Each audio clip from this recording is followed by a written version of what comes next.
pikir pernikahan impianku sudah di depan mata.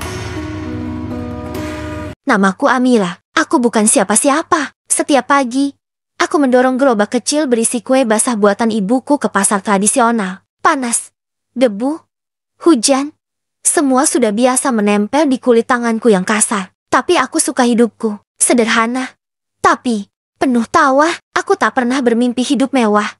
Apalagi dilamar orang kaya. Kadang aku bercanda dengan ibu. Bu, nanti kalau aku dilamar pangeran, tolong jangan minta maharnya kambing ya.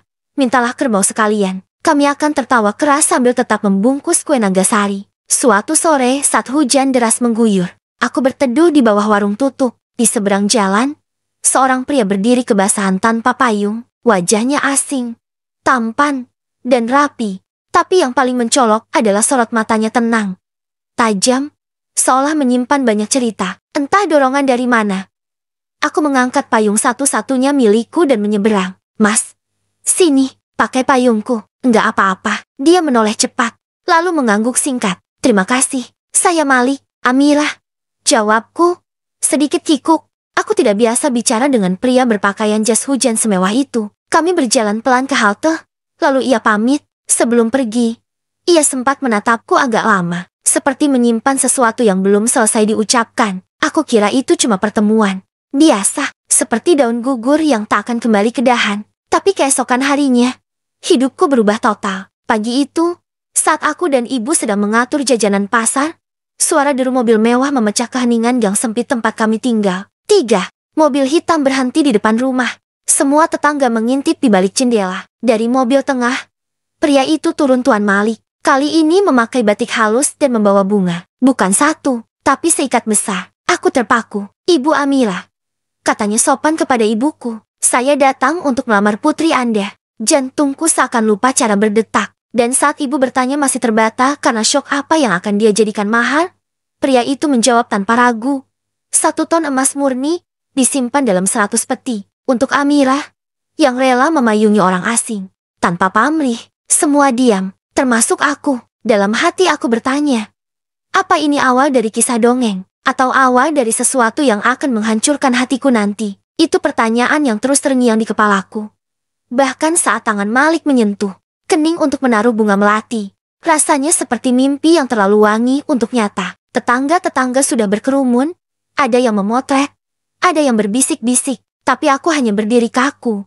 Seperti tubuhku sedang dipindahkan ke dunia yang bukan milikku. Amira, ibu, menggenggam tanganku dengan mata berkaca-kaca. Kamu yakin? Aku menoleh ke pria yang baru 2 kali kutemui. Dia tidak senyum lebar, tapi matanya menatapku dengan tenang, seperti yakin akan sesuatu yang bahkan aku sendiri belum tahu. Aku akan menjaganya, katanya singkat. Bukan karena belas kasihan, tapi karena aku tahu, orang seperti Amira tak bisa ditemukan 2 kali dalam hidup. Jujur, hatiku masih ragu. Tapi saat aku melihat ekspresi bahagia ibu yang seumur hidup tak pernah mengenakan lebih dari 1 lembar kain batik lusuh, aku tahu. Mungkin ini jawaban dari doa-doa panjang kami selama ini. 2 minggu setelah lamaran itu, rumah kecil kami dipenuhi orang-orang asing berseragam hitam. Mereka datang membawa karpet merah, emas dalam peti besar, dan kertas-kertas yang katanya penting untuk legalitas. Pernikahan akan diselenggarakan di Jakarta, di ballroom hotel berbintang yang namanya saja baru kali ini ku dengar. Aku diberi pilihan gaun dari majalah perancang ternama. Semuanya seperti dongeng. Aku bahkan harus belajar cara berjalan anggun dan tersenyum di depan kamera. Tapi satu hal tetap aneh. Malik calon suamiku hampir tak pernah menghubungiku selama persiapan. Semua diatur oleh asistennya, Maya, wanita berambut pendek dan bersuara datar yang seperti robot. Maaf, Tuan Malik sedang keluar negeri, tapi ia ingin semua sesuai harapanmu, kata Maya saat mengantarkan kain bridal seharga ratusan juta. Aneh, ya, seolah-olah dia hanya ingin aku hadir, bukan untuk dicintai, tapi dipajang. Aku tidak tahu. Tapi saat itu, aku memilih mengabaikan rasa aneh itu. Mungkin aku hanya gugup. Hari pernikahan pun tiba. Lampu kristal menyinari pelaminan seperti langit penuh bintang. Lantai marmer berkilau. Tamu-tamu memakai pakaian desainer. Bahkan seorang penyanyi terkenal tampil khusus untuk menyanyikan lagu pengantin. Aku duduk di pelaminan dengan gaun putih keemasan. Kalung zamrud menggantung di leherku. Di sampingku, Malik duduk tenang, anggun, dan terlalu sempurna. Ia menggenggam Tanganku hanya saat kamera menyorot, dan saat semua tamu beranjak pulang. Ketika pintu kamar pengantin dibuka, aku berharap mungkin malam ini kami akan bicara dari hati ke hati. Tapi yang terjadi hanyalah ini. Malik melepas jasnya, mengganti baju, lalu berkata pelan, "Selamat malam, Amirah, aku lelah, aku tidur di kamar sebelah." Lalu dia pergi, dan aku duduk di ranjang raksasa berseprai sutra, dengan mata kosong menatap langit-langit kamar yang terlalu sunyi untuk malam pertama. Malam itu, tak ada bisik manis, tak ada sentuhan lembut seperti yang sering kubayangkan dalam mimpi pernikahan. Yang ada hanya suara detik jam dinding mewah terlalu jelas untuk disebut sunyi. Aku turun dari ranjang, membuka pintu kamar pelan-pelan, di ujung lorong yang panjang, dan berlampu temaram. Kudengar suara air mengalir dari kamar mandi kamar sebelah. Disitulah Malik menghilang malam ini, bersama seluruh harapan yang kubawa ke pelaminan tadi siang. Kupikir, mungkin ia hanya lelah, tapi pagi harinya, saat aku bangun, ranjang di sebelah tetap rapi. Malik sudah pergi entah sejak kapan. Hanya secarik memo tertinggal di meja rias. "Maaf, harus rapat pagi-pagi. Rumah ini milikmu. Anggap saja kau sedang liburan panjang." Liburan? Apakah itu artinya aku tidak diharapkan sebagai istri? Hari-hari setelahnya, aku hidup seperti tamu di istana sendiri. Pagi disambut pelayan yang bahkan takut menatap mataku terlalu lama. Siang dihabiskan di ruang baca seluas lapangan bulu tangkis, dengan buku-buku yang tak pernah bisa kupahami judulnya. Malam, ditemani sepi dan pantulan wajahku sendiri di cermin-cermin berbingkai emas. Malik, ia datang hanya 2 kali dalam seminggu. Kadang makan malam sebentar, kadang langsung masuk ke ruang kerjanya. Kalaupun kami bicara, itu hanya soal hal-hal sopan, makanan, cuaca, aktivitas sosial. Sampai suatu malam, aku memberanikan diri bertanya, "Mas Malik, kenapa kita seperti ini?" Ia menoleh, menghela napas, lalu menjawab singkat, "Amirah, aku menikahimu bukan untuk melukaimu, tapi jangan minta lebih dari yang bisa ku beri." Kalimat itu menghantamku seperti hujan deras di jalan pulang. Tidak keras, tapi membuat dingin merembes sampai ke tulang. Tapi siapa aku untuk protes? Aku hidup dikelilingi lukisan mahal, taman pribadi, bahkan lift dalam rumah.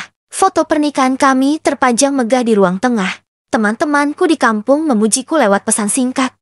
"Maira, kamu kayak putri raja." Tapi mereka tak tahu, aku tidur di ranjang emas, dengan hati yang tak lebih hangat dari lantai marmernya. Sampai akhirnya, sebuah sore mengubah segalanya. Saat iseng mengelilingi rumah untuk mencari angin segar, aku menemukan satu pintu tua di lantai 3, tidak dikunci.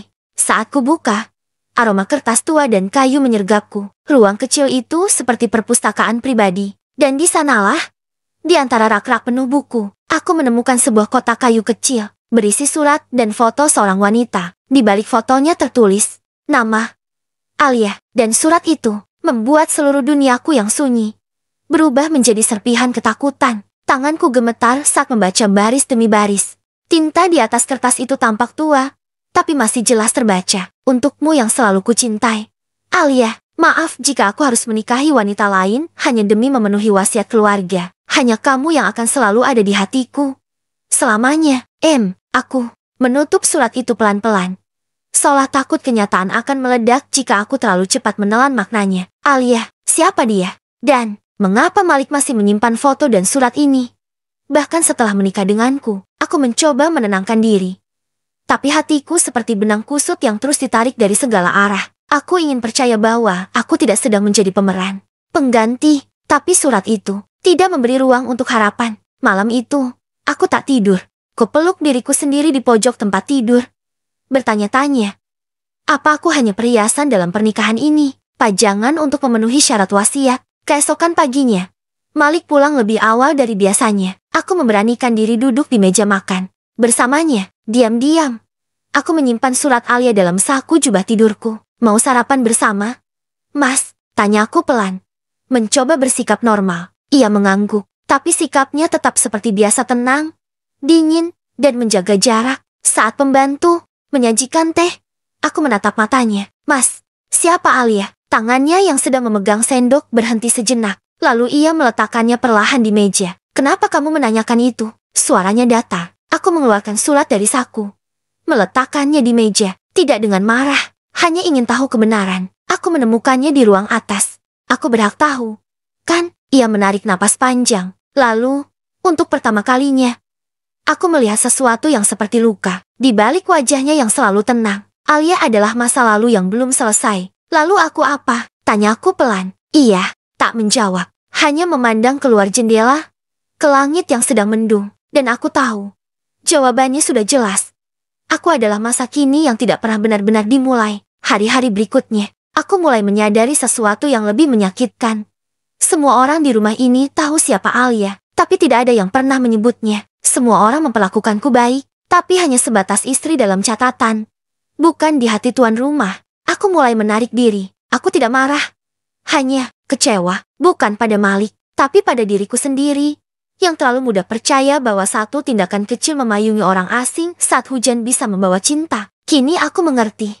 Bukan semua yang dimulai dengan emas akan berakhir dengan kehangatan. Kadang, justru dingin yang abadi. Aku mulai kehilangan arah di rumah sebesar ini. Setiap sudutnya berkilau, tapi hatiku seperti mati lampu. Aku bangun, makan, berjalan, diam, seperti boneka porselen yang diletakkan di lemari kaca. Tapi satu pertanyaan terus mengganggu pikiranku. Siapa sebenarnya Alia? Apa yang membuat Malik begitu mencintainya hingga menikah denganku pun tak mampu menghapus bayangannya. Aku mulai mencari tahu diam-diam. Bertanya dengan hati-hati kepada salah satu pelayan paling lama di rumah ini. Seorang wanita tua bernama Bu Lastri, yang sudah seperti ibu kedua di rumah itu. Awalnya ia enggan bicara, tapi mungkin karena melihat sorot mataku yang terlalu jujur. Ia akhirnya berkata, "Neng Amira, saya cuma orang kecil, tapi kalau boleh bilang, Tuan Malik dulu hampir menikah dengan seorang wanita. Cantik, baik, dan sangat disayang keluarga ini. Namanya Alia. Tapi kecelakaan merenggut semuanya sebelum hari pernikahan. Kecelakaan mobil, 3 tahun lalu. Sejak itu, Alia koma, tak pernah bangun sampai sekarang. Aku terdiam. Koma, Alia, belum meninggal. Tuan Malik setiap minggu datang ke rumah sakit. Diam-diam, tak ada media yang tahu. Mataku panas. Aku tak tahu perasaan apa yang muncul. Antara haru karena Malik setia, atau perih karena aku benar-benar tak pernah diizinkan masuk ke dalam hatinya. Malamnya, aku tak bisa tidur. Aku duduk di depan jendela kamar, menatap bulan yang bulat penuh, menggigit bibirku sendiri agar tak mengeluarkan suara tangis. Lalu, tiba-tiba, suara pintu kamar terbuka. Malik berdiri di sana, wajahnya tenang, tapi matanya tampak letih. "Kau menyelidiki Alia," katanya pelan. Aku mengangguk. Tak bisa lagi pura-pura. "Kenapa kau tak pernah cerita apapun padaku?" Suaraku gemetar. "Kenapa kau menikahiku kalau hatimu masih terikat padanya?" Dia duduk di kursi seberang. Sunyi menyelimuti kami. "Aku menikahimu karena aku butuh seseorang yang bersih, tenang, dan tak punya kepentingan pada keluargaku. Ayahku sebelum wafat membuat wasiat.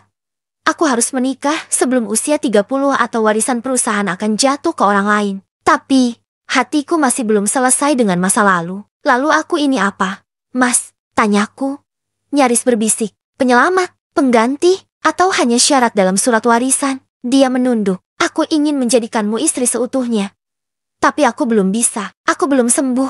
Saat itu aku tahu, aku tidak sedang bersaing dengan masa lalu. Aku sedang mencintai seseorang yang hatinya masih tinggal di ruang perawatan rumah sakit. Dan itu luka yang tak bisa kusembuhkan dengan senyum, gaun indah, atau bahkan 1 ton emas. Malam itu aku sadar, aku bisa tinggal di rumah ini, memakai perhiasan mahal, makan dari piring porselen. Tapi aku tetap tidak hidup. Karena hidup bukan tentang apa yang melekat di badan, tapi siapa yang kita genggam di hati. Dan hatiku sedang menggenggam seseorang yang belum pernah benar-benar menggenggamku kembali. Esok paginya, aku menatap cermin besar di ruang ganti. Gaun malam berkilau menggantung di balik kaca. Tapi yang kulihat hanya seorang perempuan muda dengan mata, sayu dan bahu lelah. Aku bukan boneka, Mas. Dan aku tak ingin menjadi istri hanya dalam status. Hari itu juga, aku memanggil Maya, asisten Malik. "Aku ingin keluar rumah," kataku. "Kemana, Bu Amilah?" tanyanya kaku. "Keluar, ke dunia yang nyata, ke tempat di mana aku bisa bernapas." Maya sempat diam, lalu menjawab, "Tentu, saya akan siapkan sopir." Aku mulai mengunjungi pasar, taman kota, dan tempat-tempat biasa yang dulu begitu kurindukan. Di pasar tradisional, aku membantu pedagang membungkus kue. Di taman, aku duduk bersama anak-anak, mengajari mereka menggambar. Aku merasa hidupku mulai berdetak kembali. Lalu sebuah ide muncul. Aku membuka kafe kecil di pinggir kota. Khusus menjual kue basah seperti yang biasa aku jual dulu bersama ibu. Kukerahkan seluruh tenagaku. Bahkan karyawan pertamaku adalah seorang ibu tunggal dari panti sosial. Namanya Warung Kenangan Amira. Aku tak lagi menunggu Malik menatapku. Aku menciptakan ruang di mana aku bisa berdiri dengan kakiku sendiri. Malik, entah bagaimana, mulai memperhatikan. Ia muncul di kafe suatu sore, tanpa pengawalan, mengenakan baju santai, duduk di pojok, diam-diam memperhatikan dari balik kaca. Ku pula-pula tidak lihat, tapi hatiku bergetar seperti dulu saat aku memayunginya di bawah hujan. Ia mendekat setelah aku selesai melayani pembeli. Aku tak tahu kamu bisa tersenyum seperti itu, katanya pelan. Karena di tempat ini, aku tahu siapa diriku. Jawabku, bukan hanya istri dari seseorang, tapi Amira yang punya rasa, usaha, dan pilihan. Dia menunduk, tersenyum tipis, tapi tak berkata apa-apa. Malamnya, saat aku kembali ke rumah, aku berdiri lama di depan pintu kamar Malik. Mas, kataku dari balik pintu. Ya, kalau suatu hari nanti kau sudah siap, aku di sini. Tapi kalau tidak, jangan tahan aku hanya karena sebuah wasiat. Sunyi. Lalu dari balik pintu, terdengar suara pelan. Amira, aku sedang belajar melihatmu. Kalimat itu bergema di hatiku sepanjang malam. Bukan karena manisnya, tapi karena getirnya. Itu bukan janji, bukan juga harapan. Hanya pengakuan jujur bahwa aku masih belum utuh di matanya. Tapi setidaknya, aku tahu satu hal. Ia mulai membuka mata. Hari-hari berlalu, dan warung kenangan Amira mulai ramai. Foto-fotoku bersama pelanggan dipajang di dinding. Anak-anak dari panti asuhan datang setiap minggu untuk belajar membuat kue. Aku merasa, perlahan, aku pulih. Tapi takdir seperti selalu punya cara untuk menguji kesabaran yang baru tumbuh. Suatu siang, saat aku sedang merapikan rak di kafe, Maya yang jarang sekali muncul tanpa alasan penting datang tergesa-gesa. Bu Amira, ini mungkin perlu ibu lihat langsung, katanya sambil menyodorkan tablet. Di layar, ada berita utama dari situs media besar. Alia tunangan rahasia Malik S. bangun dari koma setelah 3 tahun. Tubuhku seketika terasa ringan. Tapi bukan ringan karena lega. Ringan seperti daun yang kehilangan akar. Alia, bangun. Aku membaca ulang berita itu. Alia dibawa ke rumah rehabilitasi khusus untuk penyembuhan pasca koma. Belum bisa bicara banyak, tapi dokter bilang kondisinya ajaib. Aku pulang ke rumah dengan kepala penuh tanda tanya. Malamnya, aku menunggu Malik. Dan malam itu, ia datang lebih awal. Kami duduk di teras belakang rumah. Aku menatap bintang. Ia menatap tanah. Kenapa tidak bilang apa-apa tentang berita itu? Mas, tanyaku perlahan. Malik menghela napas panjang, seolah menahan beban yang tak bisa dibagi. Aku bingung harus bicara apa. Aku senang dia bangun. Tapi, aku takut kehilangan kamu. Kalimat itu menghantam lebih dalam dari semua kemewahan yang pernah ia berikan padaku. Lalu, apa yang akan Mas lakukan? Aku belum tahu. Sunyi kembali menyelimuti kami. Tapi kali ini, bukan sunyi yang menusuk. Sunyi yang membuat kita sadar sesuatu akan berubah. Beberapa hari kemudian, diam-diam aku pergi sendiri ke rumah rehabilitasi tempat Alia dirawat.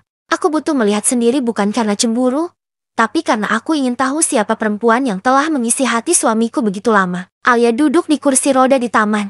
Rambutnya panjang dan sedikit kusut. Matanya sayu, tapi lembut. Seperti wanita yang dulu pernah jatuh cinta, dan kini belum tahu harus mulai dari mana lagi. Aku mendekat, memperkenalkan diri. Aku, Amira, istri Malik.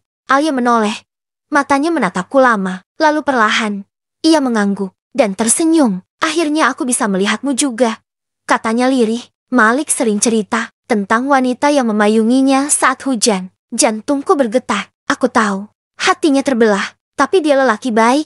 Mbak Amira, kalau kau bisa memaafkannya, mungkin kalian bisa menyelamatkan dia dari masa lalu kami berdua. Dan sore itu, untuk pertama kalinya, aku menangis bukan karena ditinggal, tapi karena aku merasa dikuatkan oleh orang yang selama ini kusebut bayangan. Bukan semua cinta harus berakhir dengan memiliki. Kadang, cinta sejati justru muncul saat kita mengikhlaskan sesuatu yang paling kita genggam. Tapi ikhlas itu tak semudah kata-kata. Karena malam setelah aku bertemu Alia, aku duduk sendiri di pojok kamar. Di atas ranjang yang dulu sunyi, kini penuh kenangan luka dan tanya. Aku menatap surat pernikahanku yang dibingkai di meja rias. Tanganku gemetar saat menyentuh kaca. Aku ingin percaya pernikahan ini bukan palsu. Tapi entah sejak kapan, aku mulai merasa seperti penumpang di kapal yang tujuannya bukan untukku. Esok paginya, aku menemukan ruang kerja Malik dalam keadaan kosong. Di atas meja, ada berkas yang tak sengaja terbuka. Surat perwalian saham,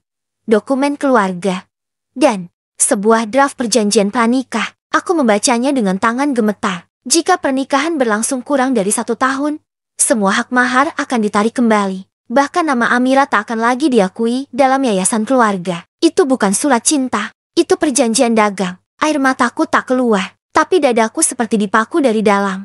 Mungkin karena aku sadar, semua kebaikan yang kurasa ternyata punya batas waktu. Malamnya, aku duduk bersama Malik di ruang tamu. Tak ada pembantu, tak ada kamera. Hanya kami berdua seperti sepasang orang asing yang akhirnya bicara dari dada, bukan kepala. Mas, kenapa harus begini caranya? Apa maksudmu? Kenapa pernikahan ini seperti kontrak? Apa benar aku hanya jalan pintas untuk menyelamatkan warisan? Dia menatapku lama, lalu menjawab pelan. Amira, waktu itu aku panik. Ayah koma, ayahku meninggal, dan aku diburu waktu. Lalu aku bertemu kamu, dan saat kamu memayungiku, entah kenapa aku merasa damai. Aku pikir, mungkin ini jalanku, tapi aku tidak pernah siap benar-benar membuka hatiku lagi. Lalu, sekarang bagaimana? Tanyaku. Alia sudah bangun. Kau bisa memilih dia, dan aku bisa memilih jalan yang tak mengikatku pada cinta yang setengah. Suasana hening. Lalu Malik berdiri. Ia membuka laci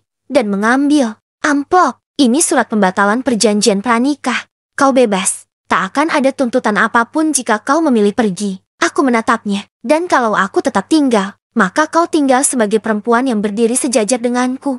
Bukan di bawah wasiat, bukan di bawah nama, tapi karena kau memilihku, dan aku memilihmu. Aku pulang ke kamar malam itu sambil membawa 2 pilihan. 1. Tinggal bersama pria yang mulai belajar mencintai, tapi hatinya belum utuh. 2. Pergi, dan memulai hidup baru dengan nama baik, usaha sendiri, dan hati yang tak tergantung siapapun. Dan malam itu, aku menangis bukan karena lemah, tapi karena aku tahu, pilihan yang paling menyakitkan adalah pilihan yang paling benar. Dan aku tahu, aku harus memilih jalan yang tak akan membuatku kehilangan diriku sendiri. Aku ingin mencintai dengan utuh, tapi aku tidak bisa terus menunggu hati yang belum pulih, sambil membiarkan jiwaku perlahan kosong. Pagi itu, aku menulis surat, bukan surat pamit yang penuh air mata, tapi surat kejujuran untuk Malik, untukku, dan untuk cinta yang pernah kami perjuangkan meski tidak sempurna. Mas Malik, terima kasih karena pernah memilihku di saat hidupmu penuh badai. Tapi aku sadar, cinta yang sehat bukan tentang bertahan meski perih, tapi tentang memberi ruang untuk saling tumbuh.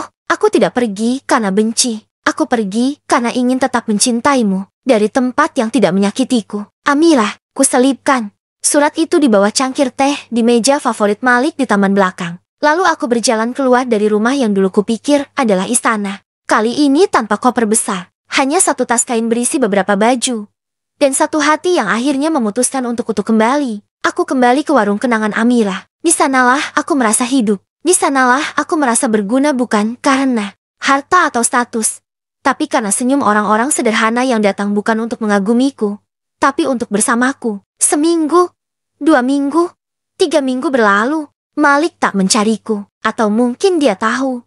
Diamku adalah bentuk paling dalam dari keputusan yang tak bisa dibantah. Tapi kadang, saat malam terlalu senyap, aku masih bertanya dalam hati, apakah ia membacanya? Apakah ia merelakanku? Sampai suatu hari, saat hujan turun seperti malam pertama aku bertemu Malik, seorang kurir datang ke kafe, membawa sebuah kotak kecil dan sepucuk amplop. Isinya sepasang kunci dan sepucuk surat dengan tulisan tangan yang sangat kukenal. Amira, aku belajar mencintaimu justru setelah kamu pergi.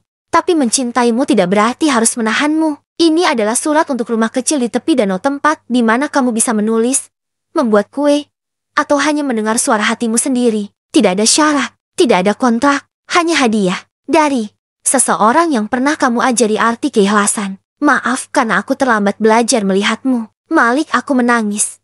Tapi bukan karena sedih, melainkan karena akhirnya, untuk pertama kalinya, aku merasa dicintai, tanpa harus tinggal. Dan itu, cukup. Aku membuka kotak kecil yang berisi kunci rumah yang disebut Malik dalam suratnya. Di dalamnya ada peta lokasi. Dan satu catatan kecil bertuliskan, "Temukan tenangmu di sana, aku tidak akan menyusul. Kecuali kau yang memanggil." Dengan jantung berdebar, aku naik kereta menuju pinggiran kota yang disebutkan dalam surat. Sepanjang perjalanan, pikiranku dipenuhi campuran antara takut, lega, dan harapan yang tidak ingin diakui. Tiba di sana, rumah itu benar-benar nyata, kecil, hangat, berdiri di tepi danau dengan halaman penuh bunga liar yang tampak seperti lukisan. Bukan rumah mewah, tapi justru karena itu, rumah ini terasa hidup, seperti menungguku. Bukan untuk pamer, tapi untuk pulih. Di meja dapur, ada satu paket bahan kue lengkap, dan sebuah buku resep tua bukan dari toko, tapi salinan tulisan tanganku sendiri, yang dulu pernah kugunakan saat menjajakan kue bersama ibu. Aku tersenyum. Malik menyimpan semuanya, bahkan hal-hal kecil yang kupikir ia abaikan. Beberapa hari kemudian, aku mulai membuka kelas membuat kue untuk anak-anak sekitar. Tidak besar, tidak viral, tapi penuh tawa, penuh makna. Di antara anak-anak itu, ada seorang gadis kecil bernama Nisa, yang selalu membawa bunga setiap kali datang. "Ini dari Om Malik," katanya polos. Om Malik bilang, kalau Kak Amira senyum, dunia jadi lebih enak. Aku tercekat. Jeti, dia tetap memperhatikan. Tapi kali ini dari kejauhan. Bukan untuk mengikatku, tapi menjaga dengan cara yang paling sunyi. Sore itu, aku duduk di tepi danau, ditemani secangkir teh dan buku resep. Matahari mulai turun, langit berwarna jingga, dan untuk pertama kalinya, hatiku tidak bertanya-tanya tentang apa aku dicintai. Karena sekarang, aku tahu jawabannya.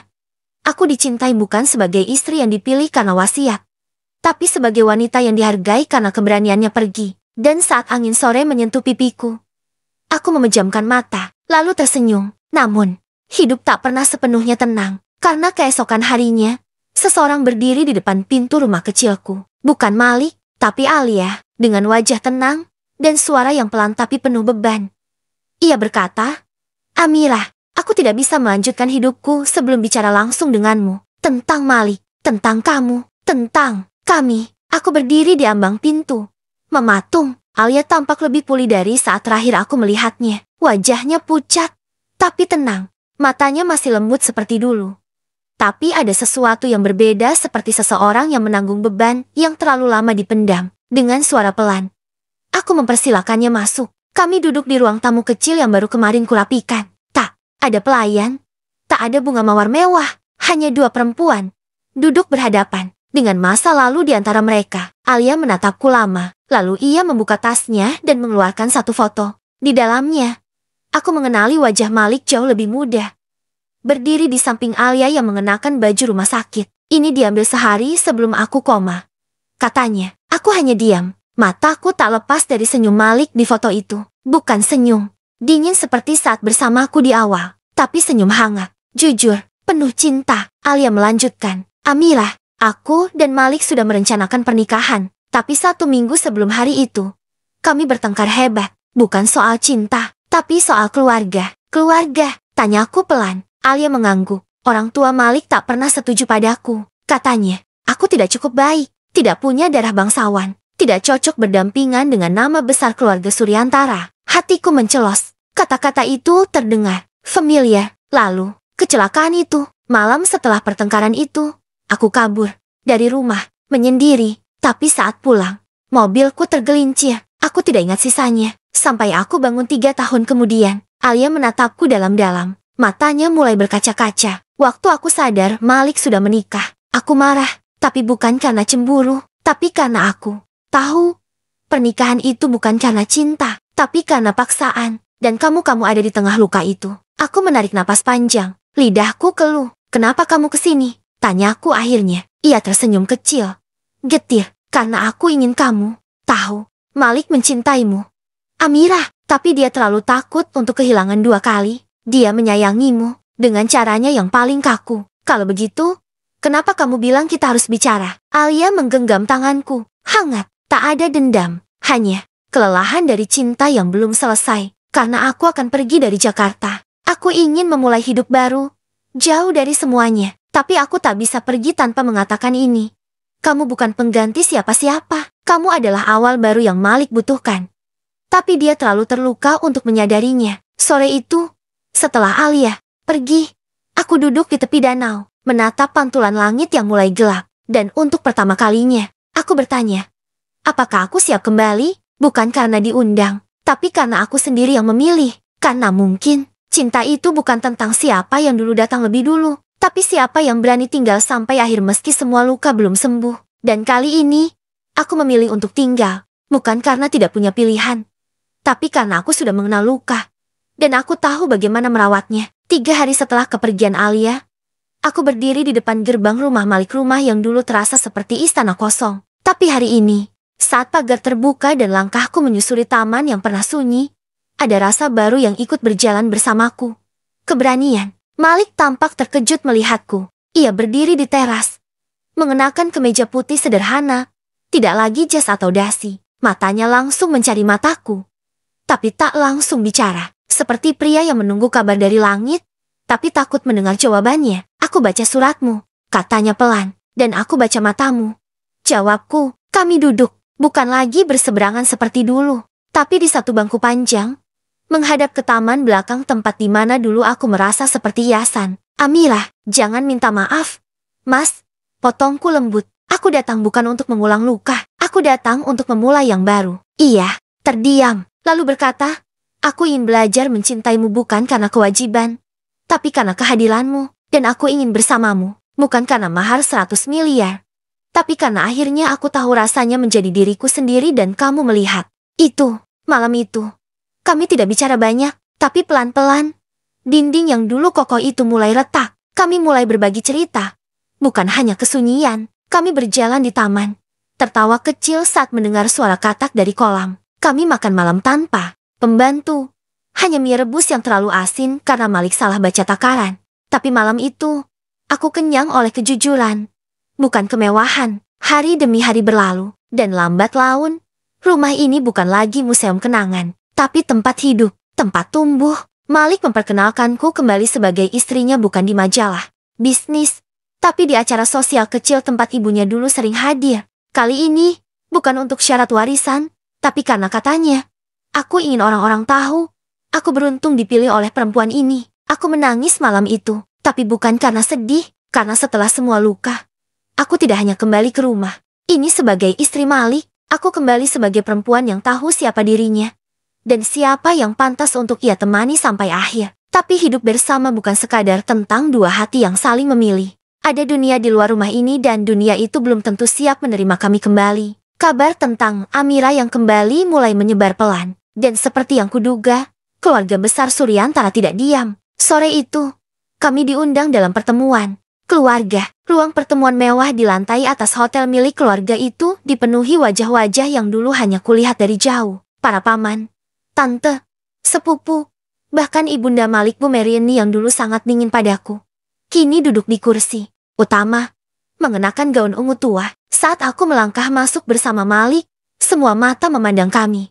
Tak semua senyum, tak semua ramah, tapi aku sudah siap. Bu Mariani membuka suara lebih dulu. Amira, kamu kembali. Apa karena merasa sudah cukup bermain peran sebagai wanita sederhana? Aku menatapnya tenang. Saya kembali karena saya tahu, tak ada yang bisa memerankan hidup saya lebih baik dari saya sendiri. Ruangan seketika hening, tapi Malik menggenggam tanganku di bawah meja. Tak erat, tapi cukup untuk membuatku tahu, aku tidak sendiri. Lalu datanglah yang tak kuduga, sepupu Malik yang juga pengusaha besar, Dion Suryantara, berdiri dan berkata, kau boleh kembali, Amira. Tapi keluarga besar ini tidak bisa tinggal diam melihat pernikahan dijadikan permainan. Kau pernah tinggalkan Malik, itu catatan yang tidak bisa dihapus. Aku mengangguk, lalu berdiri perlahan. Tuan Dion, saya memang pernah pergi, tapi saya tidak pernah pergi dari tanggung jawab saya sebagai istri. Justru saya pergi karena saya tidak ingin menikah hanya karena aturan. Sekarang saya kembali bukan karena saya diundang, tapi karena saya dipilih. Dan saya memilih. Lalu kutatap satu persatu mereka. Saya bukan cucu konglomerat, bukan pewaris dinasti, tapi saya membawa satu hal yang tak bisa dibeli dengan saham.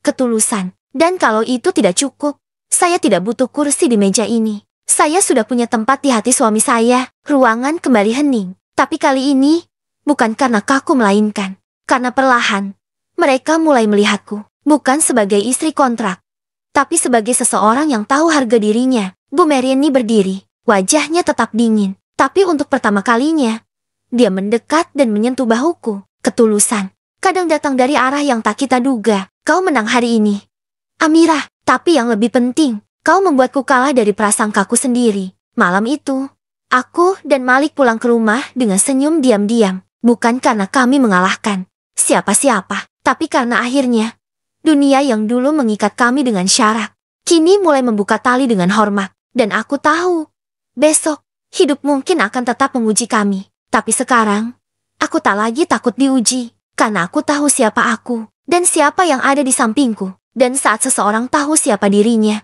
dunia pun tak lagi menakutkan. Aku berdiri di panggung kehidupanku sendiri bukan sebagai figuran dalam kisah orang lain, tapi sebagai tokoh utama dalam kisah yang kupilih. Beberapa bulan setelah malam itu, hidup kami berjalan seperti angin sore, yang perlahan membawa musim baru. Malik semakin sering mendampingiku di warung kenangan Amira bukan sebagai pemilik saham, tapi sebagai suami yang membantu menuangkan teh dan merapikan meja. Orang-orang mulai mengenal kami bukan karena judul-judul media, tapi karena kebaikan yang kami tebar di sekitar. Dan di tengah semua itu, satu hari datang yang tidak pernah kusangka akan terjadi. Malik mengajakku ke rumah danau, tempat aku pernah menata ulang hidupku, tempat aku pernah belajar menjadi diriku sendiri lagi. Di sana, di bawah pohon besar yang rindang, dengan danau sebagai saksi, Malik berlutut bukan untuk melamar ulang, tapi untuk meminta satu hal. Bolehkan aku menikahimu sekali lagi? Bukan karena surat wasiat, bukan karena batas usia warisan, tapi karena kali ini, aku mencintaimu dengan utuh, dan aku ingin dunia tahu bahwa kamu bukan lagi bagian dari rencana, tapi bagian dari impian. Air mataku tumpah, tapi tidak ada luka, hanya haru. Aku mengangguk. Dan untuk pertama kalinya, pelukanku padanya tak lagi menyembunyikan luka, melainkan memperlihatkan kemenangan. Pernikahan kedua kami tidak mewah, tidak ada tamu ratusan, tidak ada mahar emas 100 miliar, hanya cincin sederhana, taman kecil, dan orang-orang yang mencintai kami karena kami apa adanya. Bu Merini hadir, kali ini, bukan untuk menilai, tapi memelukku sebelum acara dimulai. Kau benar, Amirah, cinta yang tulus memang tidak bisa dibeli, tapi bisa diwariskan. Ajarilah kami tentang itu. Kini, aku tak lagi dikenal sebagai perempuan dengan mahar 100 miliar, tapi sebagai Amirah istri dari Malik, pendiri warung kenangan, dan perempuan yang pernah memilih pergi demi menemukan dirinya sendiri. Dan ketika orang bertanya padaku, apa yang paling berharga dalam pernikahanmu? Aku tidak akan menjawab emas, bukan juga nama besar, tapi kesempatan untuk dicintai dan memilih mencintai tanpa syarat. Karena aku pernah dijadikan syarat, tapi kini, aku adalah pilihan.